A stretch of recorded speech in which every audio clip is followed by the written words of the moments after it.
നമ്മുടെ കർത്താവും രക്ഷിതാവുമായ യേശു ക്രിസ്തുവിൻ്റെ ഏറ്റവും ശ്രേഷ്ഠമായ ഏറ്റവും അതുല്യമായ നാമത്തിന് മഹത്വമുണ്ടാകട്ടെ. ലോകത്തിലെ ഏറ്റവും വലിയ പള്ളി പണിതത് മോറിയ കുന്നിൽ ഓർന്നാൻ്റെ കളത്തിൽ ദാവീദിൻ്റെ മകനായ ശലോമോൻ ആണെന്നാണ് പൊതുവെ ധരിക്കപ്പെടുന്നത്. ഒരു ചെറിയ ഗോത്രജനവർഗം മാത്രമായിരുന്ന അന്നത്തെ ചെറിയ രാജ്യമായിരുന്ന യഹൂദജനം ഏതാണ്ട് 100 കോടി ഷേക്കൽ വില വരുന്നതായ മതിപ്പ് വില വരുന്നതായ വലിയ ദൈവാലയം പണിയുമ്പോൾ ഇതിൻ്റെ പാഴ്ചിലവിനെക്കുറിച്ച് അതിന് ചുറ്റുമുള്ള രാജാക്കന്മാരും ചക്രവർത്തിമാരും ശലോമോനെ നിരന്തരമായി ചോദ്യങ്ങളാൽ ബുദ്ധിമുട്ടിച്ചിരുന്നു. കൃപയിലും അഭിഷേകത്തിലും ശലോമോൻ നിലനിന്നിരുന്ന കാലത്ത് മറുപടി പഞ്ഞമില്ലാതെ അവരോട് പറഞ്ഞ ഒരു കാര്യമുണ്ട്. ഞാൻ പണിയാൻ പോകുന്ന ആലയം വലുതാകുവാൻ കാരണം അത് പ്രസിദ്ധിക്ക് വേണ്ടിയല്ല, അത് ജനത്തിൻ്റെ വലിപ്പം കാണിക്കുവാനല്ല. ശലോമോൻ പറഞ്ഞ മറുപടി ഇങ്ങനെയാണ്: എൻ്റെ ദൈവം വലിയവനാണ്.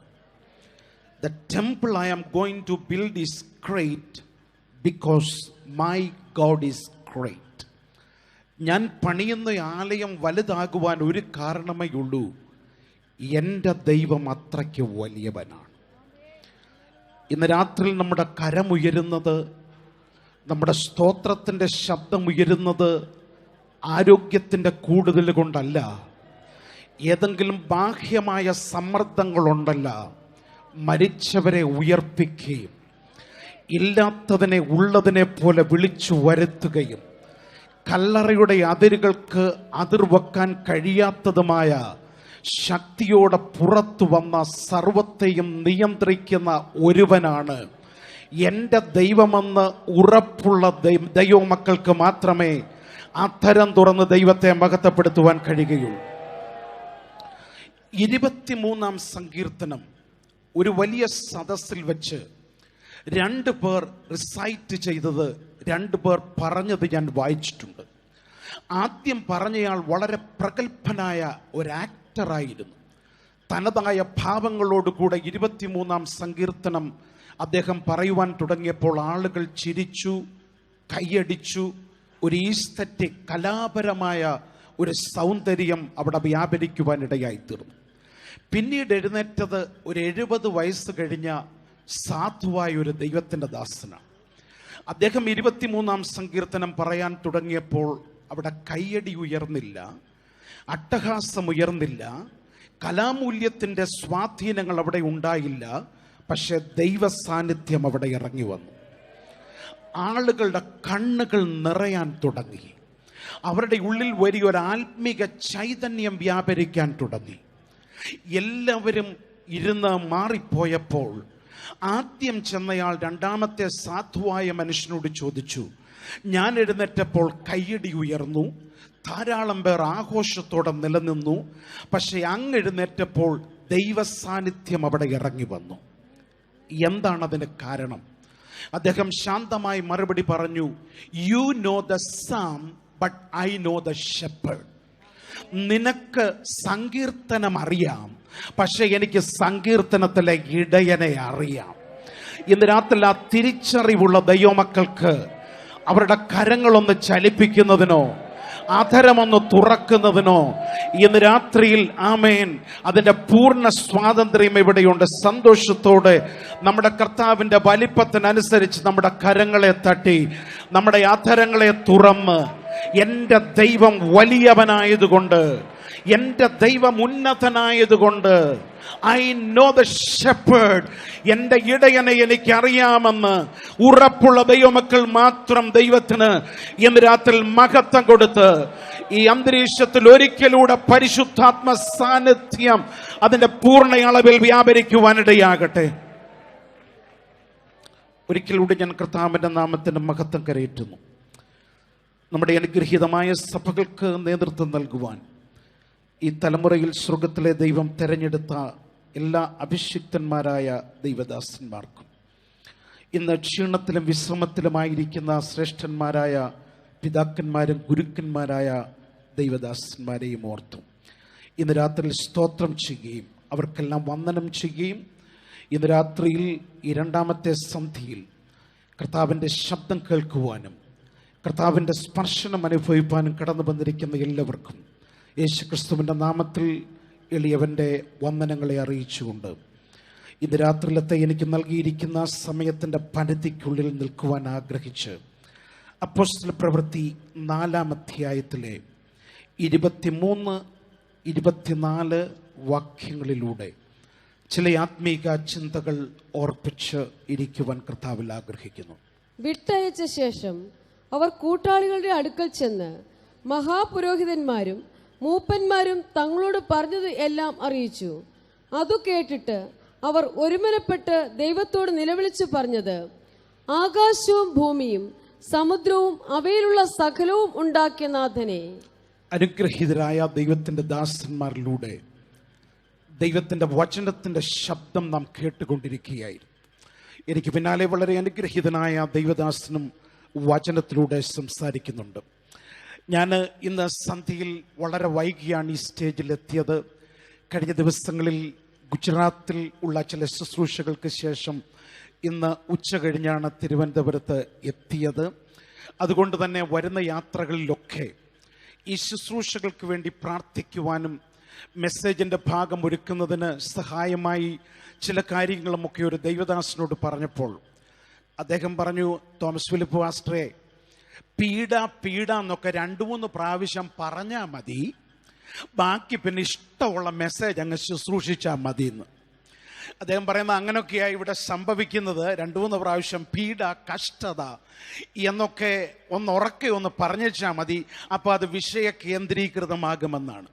എന്നാൽ ഇന്ന് രാത്രി അനുഗ്രഹീതരായ ദൈവത്തിൻ്റെ ദാസന്മാർ, ആമേൻ, ദൈവത്തിൻ്റെ വചനത്തിൻ്റെ ഉള്ളിൽ, സഭ നൽകിയ വചനത്തിൻ്റെ ഉള്ളിൽ നിന്നുകൊണ്ട് ഇന്ന് രാത്രിയിൽ ശുശ്രൂഷിച്ചു കൊണ്ടിരുന്നപ്പോൾ തന്നെ ദൈവത്തിൻ്റെ ആത്മാവ് സഭയ്ക്ക് നേരിടേണ്ടി വന്ന രേഖപ്പെടുത്തപ്പെട്ട ആദ്യത്തെ പീഡ നമുക്ക് കാണുവാൻ കഴിയുന്നത് അപ്പോസ്തല പ്രവൃത്തി 4-ലാണ്.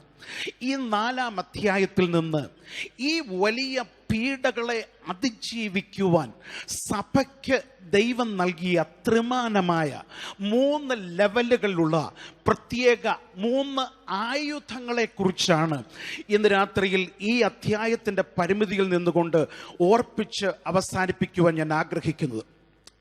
യേശുക്രിസ്തു തിരോധാനം ചെയ്ത ശേഷം യേശുക്രിസ്തു ഒഴിവായി എന്ന സന്തോഷത്തോടുകൂടെ യൂതമതത്തിൻ്റെ നേതാക്കന്മാരും അതിനോടനുബന്ധിച്ചിട്ടുള്ളതായ മിലിറ്ററി നേതാക്കന്മാരുമൊക്കെ ചിന്തിച്ചിരിക്കുമ്പോഴാണ് അപ്പോസ്തല പ്രവൃത്തി 3-ാം അധ്യായത്തിൽ ജീസസ് സ്റ്റൈലിലുള്ള, യേശുവിൻ്റെ സ്റ്റൈലിലുള്ള ഒരത്ഭുതം സുന്ദരമെന്ന ഗോപുരത്തിൽ അതിൻ്റെ തരംഗങ്ങൾ ദൈവാലയത്തിൻ്റെ അകത്തളങ്ങളിലും എത്തത്തക്കവണ്ണം ജീസസ് സ്റ്റൈലിലുള്ള, യേശുവിൻ്റെ ശൈലിയിലുള്ള ഒരത്ഭുതം നടന്നത് മതനേതാക്കന്മാരെ ഒരുപാട് പ്രകമ്പനം കൊള്ളിക്കുവാൻ, അവരുടെ ഉള്ളത്തെ തളർത്തിക്കളയുവാൻ ഇടയായിത്തീർന്നു.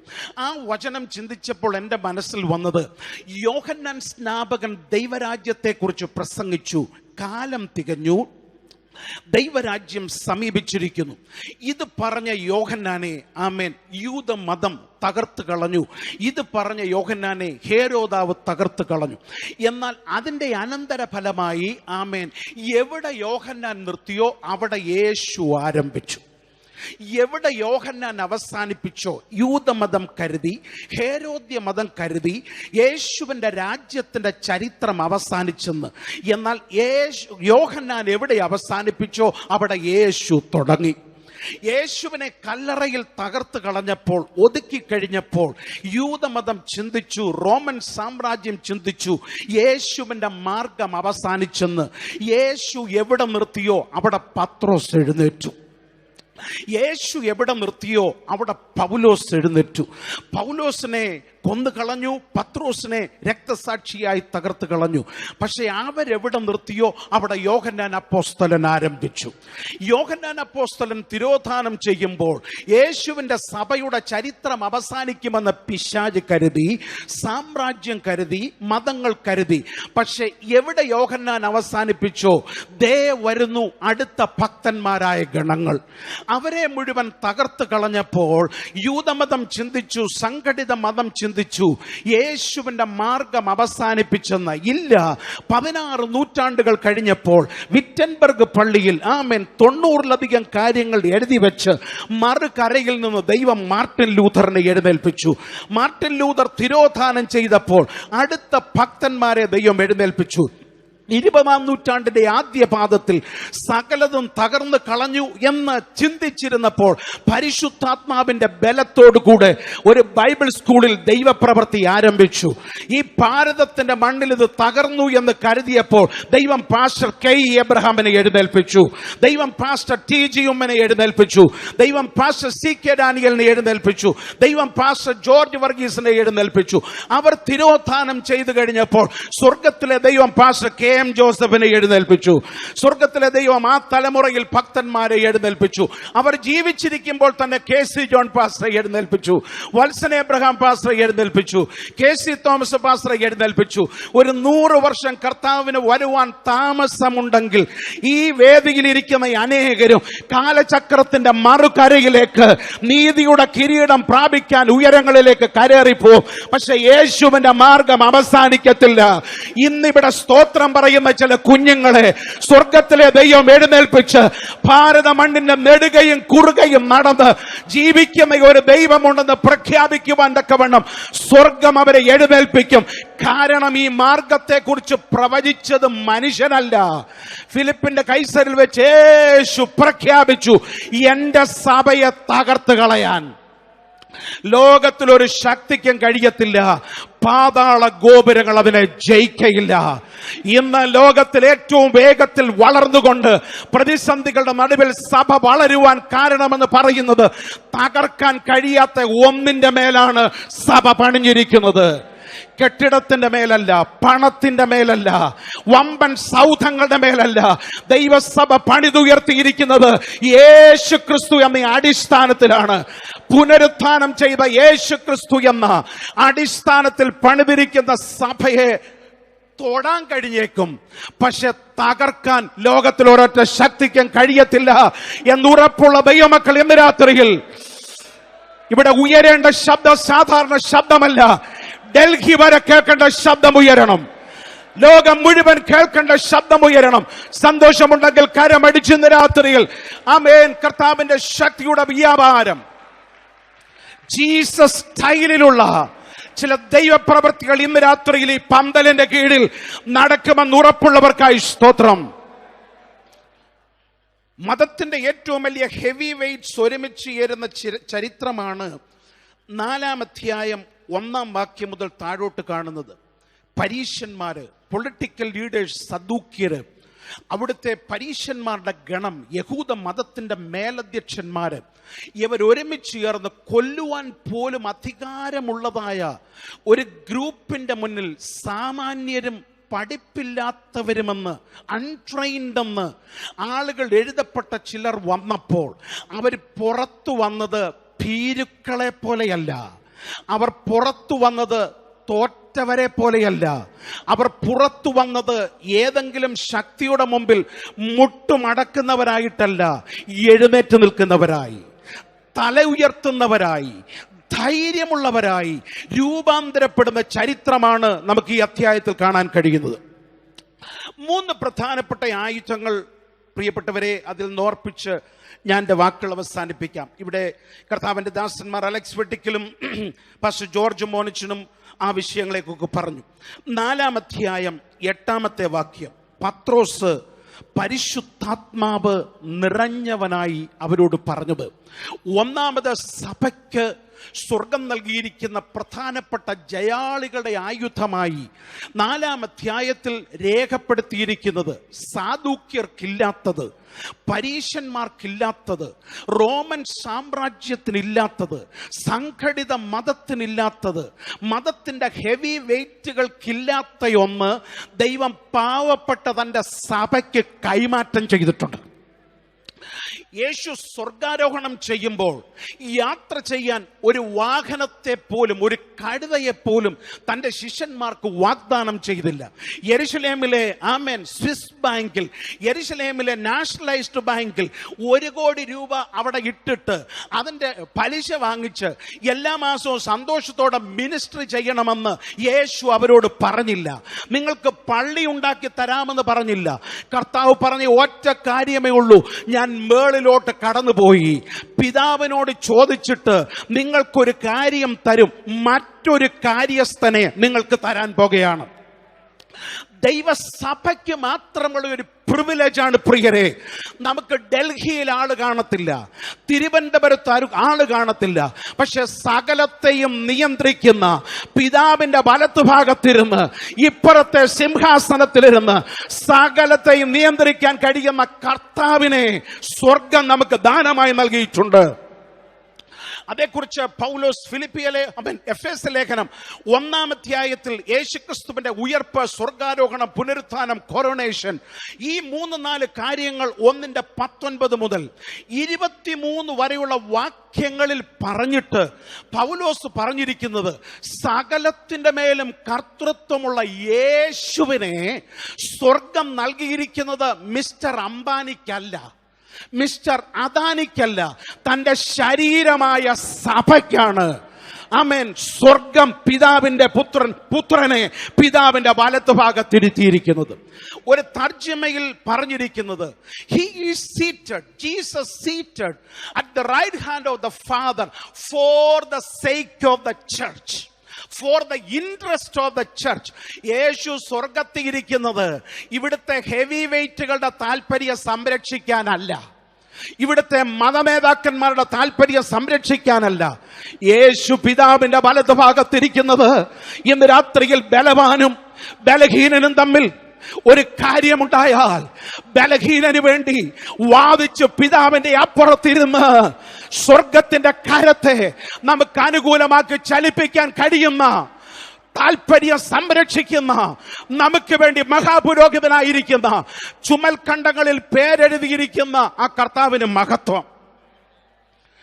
യോഗത്തിന് പ്രസംഗിക്കാൻ ചെല്ലുമ്പം യോഗത്തിൽ സ്വാഗതം പറയുന്ന ആൾ പേര് തെറ്റിച്ച് പറഞ്ഞാൽ വലിയ കോംപ്ലക്സാണ് ഉണ്ടാകുന്നത്. തോമസ് ഫിലിപ്പ് പ്രസംഗിക്കുന്ന പറയുന്നതിന് പകരം ഫിലിപ്പി തോമസാ പ്രസംഗിക്കുന്ന പറഞ്ഞു പോയെങ്കിൽ സംഗതിക്ക് ഇച്ചിരി വ്യത്യാസം വരും. വളരെ ശ്രദ്ധിച്ചാൽ വരുന്നെങ്കിലും പേര് ചിലപ്പോൾ തെറ്റിപ്പോകാൻ സാധ്യതയുണ്ട്. എൻ്റെ പ്രിയ സ്നേഹിതൻ ഓസ്ട്രേലിയയിലെ സെക്രട്ടറിക്കും അല്പം മുമ്പൊരു പ്രസിഡന്റിന്റെ പേരിനെ കുറിച്ചൊരു പരിഭ്രമം ഉണ്ടായി. അതൊക്കെ ഒരു സാധാരണ സംഭവമാണ്, അവിചാരിത സംഭവമാണ്. പക്ഷെ തോമസ് ഫിലിപ്പിന്റെ പേര് IPC മുഴുവൻ മറന്നാലും, ചരിത്രം എഴുതുന്ന സമയത്ത് പേജ് കീറിക്കളഞ്ഞാലും, ചരിത്രത്തിന്റെ ഏടുകളിൽ നിന്ന് തൂത്തുമാറ്റി കളയാൻ എത്ര ശ്രമിച്ചാലും മറക്കാത്ത ഒരുവൻ പിതാവിന്റെ വലത്തുഭാഗത്തുള്ളത് കൊണ്ട് നിന്റെ തലമുറയെക്കുറിച്ച് നീ ഭാരപ്പെടണ്ട, എന്തായി തീരുമെന്ന് നീ പേടിക്കണ്ട. നീ ഇറങ്ങിയതിൽ വിശ്വസ്തനാണെങ്കിൽ ഇന്ന് രാത്രിയിൽ നിന്നെ പുലർത്തുവാൻ കർത്താവ് വിശ്വസ്തനായ ദൈവമാണ്. പുതിയ നിയമത്തിലെ സന്തോഷത്തിന്റെ ലേഖനമാണ് ഫിലിപ്പിയ ലേഖനം. ആ ലേഖനത്തിൽ പൗലോസ് സന്തോഷത്തിന് കേന്ദ്രബിന്ദു വെക്കാൻ ഒരുപാട് കാര്യങ്ങൾ വേദപുസ്തകത്തിൽ നമുക്ക് പഠിക്കാം. പക്ഷെ ഞാൻ മനസ്സിലാക്കിയിരിക്കുന്ന ഒരു പ്രധാനപ്പെട്ട കാര്യം പറയാം. ഇപ്പോൾ കിടക്കുന്നത് തടവറയിലാണെങ്കിലും, പ്രതിസന്ധിയുടെ നടുവിലാണെങ്കിലും, പീഡയുടെ നടുവിലാണെങ്കിലും ഫിലിപ്പിയ സഭയെ നിങ്ങൾ സന്തോഷിക്കണം, കർത്താവിൽ നിങ്ങൾ സന്തോഷിക്കണം. എന്തുകൊണ്ട്? He who has begun A work in us, നമ്മിൽ ഒരു നല്ല പ്രവൃത്തി സ്വർഗത്തിലെ ദൈവം ആരംഭിച്ചിട്ടുണ്ടെങ്കിൽ ഒരു തിരമാലയ്ക്കും അതിനെ അടിച്ചു കളയാൻ കഴിയത്തില്ല. ഒരു മുന്നണിക്കും അതിനെ അടിച്ചു കളയാൻ കഴിയത്തില്ല. നിനക്കെതിരെ ഉയരുന്ന ശക്തി യെരിഹോ കോട്ട പോലെ ഉയർന്നു നിന്നാലും ഇന്ന് രാത്രിയിൽ കരമടിച്ചൊന്ന് സ്തോത്രം ചെയ്യുമ്പോൾ അടി തൊട്ട് മേളി വരെ അത് തകർന്നു പോകാൻ സാധ്യതയുണ്ടെന്നല്ല, ഉറപ്പായി തകർന്നു പോകുന്ന രാത്രിയാണത്. എന്തുകൊണ്ട്? നിനക്ക് വേണ്ടി ചലിക്കുന്നത് മനുഷ്യന്റെ കരമല്ല, ലോകത്തിന്റെ കരമല്ല. ഇന്ന് രാത്രിയിലും നിന്റെ പ്രവൃത്തി അറിയുന്ന, പദവി അറിയുന്ന ദൈവമെന്നല്ല, പ്രവൃത്തി അറിയുന്ന ഒരു ദൈവം ഉയരങ്ങളിലുള്ളത് കൊണ്ട് നമ്മുടെ താല്പര്യം സംരക്ഷിക്കാൻ ഒരു കാര്യസ്ഥൻ സ്വർഗത്തിലുണ്ട്. സഭയുടെ അടുത്ത പ്രിവിലേജ് യേശു പറഞ്ഞു, മറ്റൊരു കാര്യസ്ഥനെ, പാരാകാലിയോ പാരാക്ലീറ്റോസ്, ആ വാക്ക് പല പ്രാവശ്യം കേട്ടിട്ടുണ്ട്. One of it same kind, യേശുവിനെ പോലെ തന്നെ. കഴിഞ്ഞ ദിവസം ആ വചനം ധ്യാനിച്ചപ്പോൾ എൻ്റെ ഹൃദയത്തിൽ വന്ന ഒരു ധ്യാന ചിന്ത ഞാൻ പറയാം. ഗലീലക്കടലിന്റെ അക്കരയിലേക്ക് ശിഷ്യന്മാർ ഒരുമിച്ച് യാത്ര ചെയ്യുന്ന സമയത്ത് വാനോളം ഉയരുന്ന തിരമാലകൾ അവരുടെ പടകിന് മുകളിലൂടെ തകർക്കാൻ പാകത്തിൽ ഇറങ്ങി വന്നപ്പോൾ യേശു എഴുന്നേറ്റ് ഒരു വാക്ക് പറഞ്ഞപ്പോൾ വന്ന വഴിക്ക് തിരമാല മടങ്ങിപ്പോയെങ്കിൽ കർത്താവ് പറഞ്ഞു, ഞാനില്ലെന്ന് വിചാരിച്ച് നീ പേടിക്കണ്ട, നിനക്ക് പരിശുദ്ധാത്മാവെന്ന ദ സെയിം കൈൻഡ് ഓഫ് കാര്യസ്ഥൻ ഇന്ന് രാത്രി നിനക്ക് തന്നിട്ടുള്ളത് കൊണ്ട് അന്യഭാഷ പറയുന്നത് വെറും തമാശ അല്ല, അന്യഭാഷ പറയുന്നത് വെറും കളിയല്ല. ഇന്ന് രാത്രിയിൽ പരിശുദ്ധാത്മാവ് നിറഞ്ഞവരായി ഉയരുന്ന സകല പ്രശ്നങ്ങൾക്കും നേരെ എത്ര പേർ ഒരു പോഷനെ പോലെ വിശ്വസിക്കുന്നുണ്ട് അന്യഭാഷയിൽ ശക്തിയുണ്ടെന്ന്? ഇന്ന് രാത്രി എത്ര പേര് വിശ്വസിക്കുന്നുണ്ട് മതത്തിനില്ലാത്തത്, മതത്തിന്റെ ഹെവി വെയിറ്റിനില്ലാത്തത്, ഇവിടുത്തെ പണക്കാരനില്ലാത്തത് സാധുവായ നിന്റെ ആധാരങ്ങളുടെ മേൽ സ്വർഗം കൈമാറിയിട്ടുണ്ടെങ്കിൽ ഇന്ന് രാത്രി എക്സസൈസ് ചെയ്താൽ, ഇന്ന് രാത്രിയിൽ അതൊന്ന് ദൈവസന്നിധിയിൽ നീ ഒന്ന് എക്സസൈസ് ചെയ്യാൽ വാഴ്ചകൾ തകരാൻ തുടങ്ങും, അധികാരങ്ങൾ തകരാൻ തുടങ്ങും. എതിരെ ഉയർന്നു നിൽക്കുന്ന സകല കോട്ടകളുടെ മേലും ഇത് വിശ്വസിക്കുന്നവരുടെ കരമൊന്ന് ചലിക്കട്ടെ, അവരുടെ ആധാരം ചലിക്കട്ടെ. ഒരറ്റം മുതൽ മറ്റേ അറ്റം വരെ ആഹാബ്യ രഥങ്ങൾ 8 കുതിരകളെ പൂട്ടിയത്, ആമേൻ, ശമരിയിലേക്ക് വേഗത്തിൽ ഓടുമ്പോൾ 32 കാലുകൾക്ക് മുമ്പിൽ യാത്ര ചെയ്യാൻ ഏലിയാവിന്റെ മേൽ ഇറങ്ങി വന്നത് ഉച്ചയ്ക്ക് കഴിച്ച ബൂസ്റ്റിന്റെ ബലമല്ല, ഉച്ചയ്ക്ക് കഴിച്ച ഭക്ഷണത്തിന്റെ ബലമല്ല, ഉപവാസത്തിന്റെ ബലമാ. അവിടെ ചലിച്ചിറങ്ങിയ ദൈവകൃപയുടെ ബലമാണ്. പരിശുദ്ധാത്മാവ് ഇന്ന് രാത്രിയിൽ ചിലരുടെ മേൽ ഇറങ്ങി വരുമ്പോൾ, ആമേൻ, പരിശുദ്ധാത്മാവ് ചിലരുടെ മേൽ ഇറങ്ങി വരുമ്പോൾ, ചിലത് നിവർന്ന് പ്രാപിക്കുമ്പോൾ, നിന്നെ എഴുതി തള്ളിയ ചിലരുടെ മുമ്പിൽ, ഡിസ്കാർഡ് ചെയ്ത ചിലരുടെ മുമ്പിൽ, സാധ്യതയില്ലെന്ന് എഴുതിയ ചിലരുടെ മുമ്പിൽ അതിനേക്കാൾ വേഗത്തിൽ ഓടാൻ കഴിയുന്ന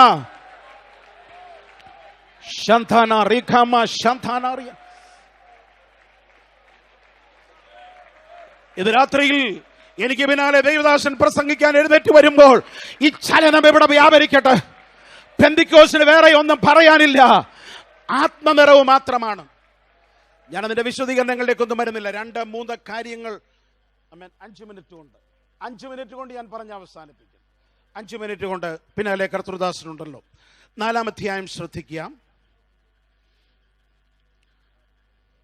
അപ്പോസ്തല പ്രവൃത്തികൾ 4-ാം അധ്യായത്തിൽ 2-ാമത്തെ പരിശുദ്ധാത്മാവിന്റെ ഹൃദയത്തിൽ നൽകിയ ഒരു പ്രധാനപ്പെട്ട വിഷയം ഓർപ്പിക്കാൻ ആഗ്രഹിക്കുന്നു. അവിടെ എഴുതിയിരിക്കുന്നത് അതിൻ്റെ 21-22 വാക്യങ്ങൾ. 21-22 വാക്യങ്ങൾ ദയവായി വായിക്കുക.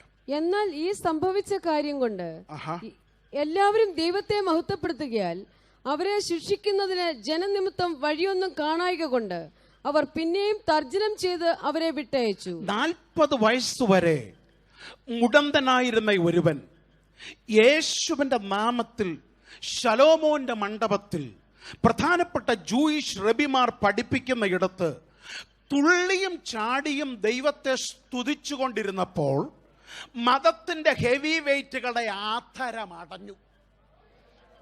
ഹല്ലേലൂയ.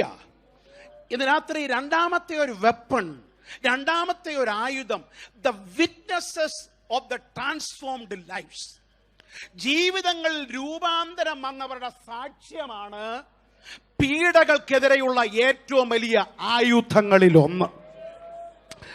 ആമേൻ. വാളകം സെന്ററിന്റെ കൺവെൻഷനിൽ ആദ്യത്തെ ദിവസം ചെന്നപ്പോൾ ഇന്ന് ഒടുവിൽ ശുശ്രൂഷിക്കേണ്ട പാസ്റ്റർ സണ്ണി കുര്യൻ പാസ്റ്റർ, ഒരുപക്ഷെ പാസ്റ്റർ KM ജോസഫിനൊക്കെ അതിനെക്കുറിച്ച് കൂടുതൽ പറയാൻ കഴിയും. വടക്കൻ തിരുവിതാംകൂറിലേക്ക് പെന്തിക്കോസിന്റെ വേല അതിശക്തമായി വ്യാപരിച്ചതിനെ കുറിച്ചുള്ള ഒരു ചരിത്രം അദ്ദേഹം പറയുകയുണ്ടായി. അനേക സഭകൾ അവിടെ എഴുന്നേൽക്കാനിടയായി. 100 കണക്കിന് വിശ്വാസികൾ. കുമ്പനാട് കൺവെൻഷന്റെ ഒരു പരിച്ഛേദം പോലെ തന്നെ വാളകം കൺവെൻഷനിൽ ജനങ്ങൾ കൂടാറുണ്ട്. അതിന് ഒരു വിശദീകരണമായി അദ്ദേഹം പറഞ്ഞത്, അനേക വർഷങ്ങൾക്ക് മുമ്പ് പെന്തിക്കോസിന്റെ ഒരു ശബ്ദവും ഉയരാതിരുന്ന സ്ഥലത്ത്, നാമധേയ സഭകൾ എതിരായി നിന്ന ഇടത്ത് ഒരത്ഭുത സംഭവമുണ്ടായി, ഒരതിശയ സംഭവമുണ്ടായി. ഒരു സഹോദരി പാമ്പ് കടിയേറ്റ് മരിച്ചു കഴിഞ്ഞു എന്ന് എല്ലാവരും ഉറപ്പ് പറഞ്ഞപ്പോൾ സാധുവായ ഒരു ദൈവദാസൻ വാളകത്ത് നിന്ന് അവിടെ കടന്നു എന്ന് അവിടെയുള്ള സകല ആളുകളും നോക്കി നിൽക്കെ പെന്തിക്കോസ് ഉപദേശിയെ നാട്ടിൽ കയറ്റത്തില്ല, അവിടെ ഓടിച്ചു കളയുമെന്ന് സകലരും ഒരുമിച്ച് പറഞ്ഞുകൊണ്ടിരുന്ന ഇടത്ത് ഈ സാധുവായ ദൈവത്തിന്റെ ദാസൻ അവിടെ കടന്നു എന്ന് ഈ വിഷബാധ വ്യാപരിച്ചതായ മരിച്ചു കഴിഞ്ഞ ഈ സഹോദരിയുടെ മേൽ കരം വെച്ച് എല്ലാ നാമത്തിനും മേലായ യേശുവിന്റെ നാമം കൽപ്പിച്ചു കഴിഞ്ഞപ്പോൾ മരിച്ചു എന്ന് കരുതിയ ഈ സഹോദരി ജീവനോടെ എഴുന്നേറ്റ് വന്നതാണ് വടക്കൻ തിരുവിതാംകൂറിലെ ദൈവിക പ്രവർത്തനങ്ങളുടെ വളർച്ചയുടെ തുടക്കമെന്ന് പറയുന്നത്. ഇത് അവിടുത്തെ മാത്രമല്ല, ഇന്ന് രാത്രിയിൽ ഇങ്ങനെ 1000 കഥകൾ പറയാൻ കഴിയുന്നവർ ഈ മണ്ണിലിരിപ്പുണ്ട്, ഈ ഗ്രൗണ്ടിലിരിപ്പുണ്ട്, ഈ സ്ഥലത്തിരിപ്പുണ്ട്. അവർക്ക് പറയാൻ കഴിയും. ആമേൻ. പ്രസംഗത്തിന്റെ വൈഭവം കൊണ്ടല്ല, പ്രസംഗത്തെ ഉറപ്പിക്കുന്ന ദൈവത്തിന്റെ കരം ചലിച്ചത് കൊണ്ടാണ്. മർക്കോസ് 16 എഴുതിയിരിക്കുന്നത്, ആമേൻ, അവർ പ്രസംഗിച്ച വചനത്തെ IPC ഉറപ്പിച്ചെന്നല്ല, അവർ പ്രസംഗിച്ച വചനത്തെ സ്വർഗം ഉറപ്പിച്ചു. പ്രിയരെ, ആമേൻ, ആ പ്രവൃത്തി നിന്നു പോയിട്ടുണ്ടെന്ന് ആരെങ്കിലും ധരിച്ചിട്ടുണ്ടെങ്കിൽ പീഡകൻ നമ്മുടെ മേൽ കയറിയിറങ്ങി രഥചക്രങ്ങൾ ഉരുട്ടുവാൻ കഴിയും. എന്നാൽ രൂപാന്തരപ്പെട്ട, സൗഖ്യം പ്രാപിച്ച, അത്ഭുത വിടുതൽ പ്രാപിച്ച, ദേശത്തെ മദ്യപാനി സ്നാനപ്പെട്ട, ദേശത്തെ വെറിക്കുത്തുകാരൻ രക്ഷിക്കപ്പെട്ട ചരിത്രം നമ്മുടെ കണ്ണിന്റെ മുമ്പിൽ ഉണ്ടെങ്കിൽ ഇന്ന് രാത്രി ചില ആദരങ്ങൾ നിശബ്ദമാകാൻ പോകുകയാണ്. The witnesses of the transformed life. പ്രിയരെ, ആമേൻ, അപ്പോസ്തല പ്രവൃത്തികൾ ഈ ദിവസങ്ങൾ ഇവിടെ പഠിക്കുകയാണ്. അപ്പോസ്തല പ്രവൃത്തി പഠിക്കുമ്പോൾ എൻ്റെ ഒരു സ്വപ്നം പറയാം. 2016 അപ്പോസ്തലിക കാലം ഇന്ത്യൻ പെന്തിക്കോസ് ദൈവസഭയിൽ മാത്രമല്ല, ഇന്ന് രാത്രി ഇവിടെ ഒരുപാട് സഭകളിൽ നിന്ന് ശ്രേഷ്ഠരായ ദൈവമക്കൾ കടന്നു വന്നിട്ടുണ്ട്. നമ്മുടെ സഭകളിൽ അപ്പോസ്തലിക കാലം ആവർത്തിക്കണമെന്ന് കൊതിയുള്ള 2 കരവും ഉയർത്തിയാട്ട്, 2 കരവും ഉയർത്തി പറഞ്ഞാട്ട്, ഇന്ന് രാത്രിയിൽ അപ്പോസ്തലിക കാലം, അത്ഭുതങ്ങൾ നടക്കുന്ന, ട്രാൻസ്ഫോംഡ് ജീവിതങ്ങളുടെ സാക്ഷ്യം കൊണ്ട് നിറയുന്ന ഒരു സഭയുണ്ടെങ്കിൽ ഹല്ലേലൂയ, നാവുകൾ നിശബ്ദമാകാൻ പോകുകയാണ്. പാസ്റ്റർ കെ ജോയിയെ പോലുള്ളവർക്ക്, ആമേൻ, വടക്കേ ഇന്ത്യയുടെ ഒരുപാട് ചരിത്രങ്ങൾ ഇവിടെ പറയാൻ കഴിയുന്നവരാണ്. പാസ്റ്റർ PA ജോർജിനെ പോലെയൊക്കെ ഉള്ളവരൊക്കെ. അവരോട് ചോദിച്ചു നോക്ക്, ഗ്രാമങ്ങളിൽ കടന്നു ചെന്ന് തിയോളജി അല്ല തുടക്കം, വേദശാസ്ത്രത്തിന്റെ ആഴങ്ങളല്ല തുടക്കം. കഴിഞ്ഞൊരു ദിവസം ഇന്ത്യയിലെ ഏറ്റവും പ്രഗത്ഭനായ ഒരു ക്യാബിനറ്റ് മിനിസ്റ്റർ പ്രതിദാനം ചെയ്യുന്ന ഒരു കോൺസ്റ്റിറ്റ്യുവൻസിയിൽ നിന്ന് ഒരു മിഷൻ റിപ്പോർട്ട് ഒരു സഹോദരൻ പറഞ്ഞത് ഞാൻ കേൾക്കുകയുണ്ടായി. അവിടെയുള്ള ഒരു ഗ്രാമത്തിൽ സാധാരണക്കാരനായ പാവം ഒരു ദൈവദാസൻ, അദ്ദേഹം കടന്നു ചെന്ന് സുവിശേഷ പ്രവർത്തനം ചെയ്തു. ഒറ്റ പ്രസംഗമേ അറിയത്തുള്ളൂ, രണ്ടാമതൊരെണ്ണം അറിയത്തില്ല, ഗ്രീക്കും അറിയത്തില്ല, എബ്രായം അറിയത്തില്ല, കൊയിനെ ഗ്രീക്കും അറിയത്തില്ല, ഇംഗ്ലീഷും അറിയത്തില്ല. ആമേൻ. പൊട്ടിന്തി മാത്രം പറയുന്ന ഒരു മനുഷ്യൻ. ഒറ്റ പ്രസംഗം അറിയാം, ഏലിയാവിന്റെ ദൈവം മരിച്ചവരെ ഉയർപ്പിക്കുന്ന ദൈവമാണ്, ആ ദൈവം എൻ്റെ ദൈവമാണ്. ഇത്ര അറിയത്തുള്ളൂ. ആമേൻ. കൃത്യമായ സംഭവമാണ്. ഒരു പാവപ്പെട്ട സഹോദരി വിഷബാധയേറ്റ്, ആമേൻ, കോൺസ്റ്റിറ്റ്യുവൻസിയുടെ പേര് തൽക്കാലം ഇന്ന് രാത്രി പറയുന്നില്ല, ഇന്ത്യയിലെ ഏറ്റവും പ്രധാനപ്പെട്ട ആളിന്റെ മണ്ഡലമാണത്. ആ ഒരു സാധാരണക്കാരിയായ സ്ത്രീയെ പാമ്പ് കടിയേറ്റ് വായിൽ നിന്ന് നൊരയും പതയും വന്ന് മരിച്ചു കിടക്കാറായി കിടക്കുകയാണ്. അവരെല്ലാം കൂടെ ഗ്രാമത്തിൽ നിന്ന് എവിടെയും പൊക്കി എടുത്തുകൊണ്ടോ ഇന്ന് വരെ ആ സഭയിൽ ഒരാൾ കാല് കുത്തിയിട്ടില്ല. 2 ദിവസത്തിനകം സ്ഥലം വിട്ടോണമെന്നാണ് ഗ്രാമമുഖ്യൻ സർപഞ്ച് പറഞ്ഞേക്കുന്നത്, അവിടുന്ന് പൊക്കോണമെന്നാണ് പറഞ്ഞേക്കുന്നത്. അതിൻ്റെ ഇടയ്ക്കാണ് കൂനുമേ കുരു പോലെ ചത്തവളയും പൊക്കി എടുത്തുകൊണ്ട് അവിടെ ചെന്നത്. അവിടെ ചെന്നിട്ട് പറഞ്ഞു, ഏലിയാവിൻ്റെ ദൈവം നിന്റെ ദൈവം, മരിച്ചവരെ ഉയർപ്പിക്കുമെന്ന് പറയുന്നുള്ള പ്രാർത്ഥിക്കാൻ പറഞ്ഞു. ആ മിഷൻ ലീഡർ പറയുന്നത്, പ്രാർത്ഥിക്കാതിരിക്കാൻ പറ്റുമോ? പ്രാർത്ഥിക്കാൻ പറ്റുമോ? ധർമ്മസങ്കടത്തിലായി. പ്രാർത്ഥനയിൽ അഖിലാണ്ടത്തിൻ്റെ കേന്ദ്രമായ കർത്താവേ എന്ന് പറയാനുള്ള ഭാഷയൊന്നും അദ്ദേഹത്തിന് ഇല്ല. ഈ സംഭവത്തിന് മുമ്പിൽ വ്യതിചലിച്ചു പോയി, പേടിച്ചു പോയി. ആകെ അറിയാവുന്നത് അവിടെ ഒരു പാട്ടുപുസ്തകം കിടപ്പുണ്ട്. കുമ്പനാട് കൺവെൻഷന്റെ പാട്ടുപുസ്തകം പോലെ ഒരു പാട്ടുപുസ്തകം അവിടെ കിടപ്പുണ്ട്. അദ്ദേഹം ആ പാട്ടുപുസ്തകം എടുത്ത് 1-ാമത്തെ പാട്ട് തൊട്ട് അങ്ങോട്ട് പാടാൻ തുടങ്ങി. 5-ാമത്തെ പാട്ട് പാടി തീരുന്നതിന് മുമ്പേ ചത്തെന്ന് പറഞ്ഞു കൊണ്ടുവന്നിട്ട ആ സഹോദരി ചാടി എഴുന്നേറ്റ് ദൈവത്തെ മഹത്വപ്പെടുത്തി. ഇത് 1-ാം നൂറ്റാണ്ടിൽ മാത്രമാണോ ദൈവ പൈതലേ? ഇത് നോർത്ത് ഇന്ത്യ മാത്രമാണോ ദൈവ പൈതലേ? ഈ രാജ്യത്ത് ഇത് ആവർത്തിക്കണമെന്ന് ആഗ്രഹിക്കുന്നവരുടെ മേൽ അഭിഷേകത്തിന്റെ കൈമാറ്റം ഇന്ന് രാത്രി നൽകുവാനാണ് ഈ ടീം തെരഞ്ഞെടുക്കുവാൻ സ്വർഗമിടയായത്. ഇന്ന് രാത്രിയിൽ കുറെ പാസ്റ്റർമാരുടെ കയ്യിൽ മാത്രമല്ല, ട്രാൻസ്ഫോംഡ് ജീവിതമുള്ള ഒരു കൂട്ടം ആളുകളെ ദേശത്ത് നിന്ന് പുറത്തു കൊണ്ടുവരാൻ കഴിയുന്ന ഒരായുധം തന്നിട്ടുണ്ടെങ്കിൽ അത് സ്വർഗം നമ്മുടെ കയ്യിൽ മാത്രമാണ്. മനുഷ്യരെ തിന്നുന്നവരെ സ്നേഹത്തിന്റെ മൂർത്തികളാക്കി മാറ്റിയത്, സകലരെയും നശിപ്പിക്കാൻ തുനിഞ്ഞവരെ സ്നേഹത്തിന്റെ മൂർത്തിയാക്കി മാറ്റിയ ട്രാൻസ്ഫോംഡ് ജീവിതം മതി സഭയ്ക്ക് പിടിച്ചു നിൽക്കാൻ. സഭ അതിൽ പിടിച്ചു നിൽക്കും. ആമേൻ. പരിശുദ്ധാത്മാവ് വല്ലാതെ എന്റെ ഹൃദയത്തിൽ ചലിച്ചുകൊണ്ട് ഇന്ന് രാത്രി പറയുകയാണ്, ആ ലെവലിലുള്ളതായ ഒരു സഭയുടെ ആമേൻ പൂർവകാല ഗ്ലോറി, പൂർവകാല മഹത്വം 2016 കൺവെൻഷന്റെ ദിവസങ്ങളിൽ എന്റെ മേലൊന്ന് ഇറങ്ങി വരണമെന്ന് കൊതിയുള്ളവർ മാത്രം ഇന്ന് രാത്രിയിൽ പീഡകൾ ഉയരട്ടെ, പ്രശ്നങ്ങൾ ഉയരട്ടെ. ആ പട്ടണത്തിൽ, ആ വില്ലേജിൽ അവിടുത്തെ ഏറ്റവും വലിയ ഗുണ്ട തലവൻ അടുത്ത പ്രാവശ്യം യോഗത്തിന് കസേരയിടാൻ മുന്നിൽ വന്ന് നിൽക്കുന്നത് ആത്മാവിൽ കണ്ടുകൊണ്ട് ദൈവത്തിന് മഹത്വം കൊടുക്കണം. Oh Jesus. 3-ാമത്തെ കാര്യമാണ് നമ്മൾ വായിച്ചത്, സഭയുടെ ഏറ്റവും വലിയ ആയുധം. ഹല്ലേലൂയ. ഞാനതിനെ ദൈവവചനത്തിൽ നിന്ന് ഇങ്ങനെ വായിച്ചപ്പം എൻ്റെ മനസ്സിൽ കണ്ട വളരെ ലളിതമാണ് ആശയം. അവിടെ എഴുതിയിരിക്കുന്ന 23, 24 വാക്യങ്ങൾ, 21, 23, 24 വാക്യങ്ങൾ എഴുതിയിരിക്കുന്നത്, അവർ വിട്ടയച്ച ശേഷം സഭയുടെ അടുക്കൽ ചെന്ന് അവർ ഒരുമനപ്പെട്ട് ദൈവത്തോട് നിലവിളിച്ചു. ഹല്ലേലൂയ. എൻ്റെ അപ്പൻ ഇന്ത്യ പെന്തക്കോസ്തേ ഒരു പാവപ്പെട്ട വിദേശിയായിരുന്നു. ഹല്ലേലൂയ. മരിക്കുന്നത് വരെ മരുന്നൊന്നും ഉപയോഗിക്കാതെ അങ്ങനെ ഒരു വിശ്വാസ പ്രമാണത്തിൽ ജീവിച്ചയാളാണ്. അതിൻ്റെ വേദശാസ്ത്രമൊന്നും എനിക്കറിയത്തില്ല, പക്ഷെ ഓടി വരെ പിടിച്ചു നിൽക്കാൻ ദൈവം കൃപ നൽകി. ഹല്ലേലൂയ. അപ്പം എൻ്റെ പിതാവുമൊക്കെ പണ്ട് ഫെയ്ത്തോമി ഞങ്ങൾ വളർന്നുകൊണ്ടിരുന്നപ്പം, ഫെയ്ത്തോമിൻ്റെ നൊമ്പരത്തിനകത്തൂടൊക്കെ ഇങ്ങനെ വളർന്നുകൊണ്ടിരുന്നപ്പം സന്തോഷം തോന്നിക്കുന്ന ഒരുപാട് കാര്യങ്ങൾ, സുവിശേഷ വേലയ്ക്ക് ബലം നൽകിയ 1-2 കാര്യങ്ങളൊന്ന് പറയാം.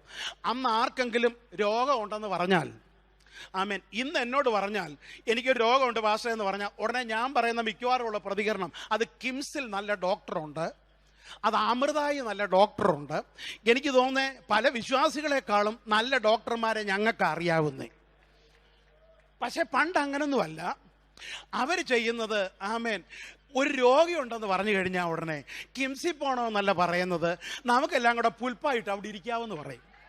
എല്ലാരും കൂടെ ഒരു പുല്ലുപായ അവിടെ ഇട്ട് ആ കട്ടിലിന് ചുറ്റും അവിടെ ഇരുന്ന്, ഹല്ലേലൂയ, ഓർഗനും ഇല്ല, ഗിത്താറും ഇല്ല, സ്വരലയ താളങ്ങളും ഇല്ല, ആ കൂടി അറിയാവുന്ന കാക്കക്കുയിലിന്റെ ഭാഷയിൽ ഇതിന്റെ 1000 ചരിത്രം പറയാൻ ഞങ്ങളുടെ വാത്സല്യ ബേബി വർഗീസ് പാസ്റ്റർക്ക് കഴിയും. ഇത്തരം 1000 ചരിത്രങ്ങളിലൂടെയാണ് ഞങ്ങളുടെ പിതാക്കന്മാർ മാവേലിക്കര പ്രദേശങ്ങൾ ദൈവസഭ പടുത്തുയർത്തിയത്. അപ്പുറത്തും ഇപ്പുറത്തും പുല്ലുപായിട്ട് ഒരുമിച്ച് കൈയടിച്ച് സ്തോത്രം ചെയ്ത്, പ്രിയരെ, 1 മണിക്കൂർ കഴിയുമ്പോൾ ചത്തവനെന്നും, ആമേൻ, പെന്തിക്കോസുകാർ മനുഷ്യരെ കൊല്ലുന്നവനാണെന്നും പറഞ്ഞ ആളുകളുടെ കണ്ണിന് മുമ്പിൽ വെച്ച് വർഷങ്ങൾ ജീവിക്കാൻ പറ്റിയ ശക്തി വ്യാപരിച്ചത് സ്വർഗത്തിലേക്കുള്ള നിലവിളിയാണ്.